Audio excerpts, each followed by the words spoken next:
2 দিন হয়ে গেল। আমি ভেবেছিলাম আলু নিশ্চয়ই টাকা ফিরিয়ে দেবে, কিন্তু এখনো সে আসেনি।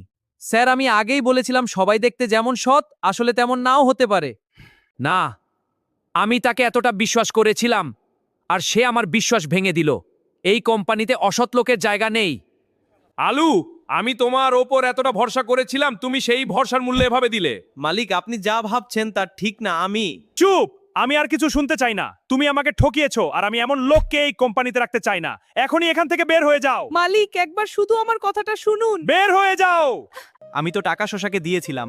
আমি তো কোনো ভুল করিনি, কেন আমার সাথে এমন হলো? তুমি ভেঙে পড়ো না। তুমি সৎ, আর সত্য একদিন ঠিক বের হবে। স্যার, এটা আমার ভাই গাজর। খুব পরিশ্রমী আর বিশ্বাসযোগ্য ছেলে। দেখো গাজর, এখানে কাজ করতে হলে সততার দায়িত্ববোধ থাকতে হবে। তুমি কি সব কাজ ঠিকভাবে সামলাতে পারবে? জি স্যার, আমি আমার সেরাটা দিয়ে কাজ করব। আমি একটা গুরুত্বপূর্ণ মিটিংয়ে যাচ্ছি। তোমরা কাজ শেষ করে অফিস বন্ধ করে দিও। ঠিক আছে বস, কোনো চিন্তা করবেন না, আমরা সব গুছিয়ে নেব। হ্যাঁ, আমরা এখনই শুরু করছি। ঠিক আছে, চলো।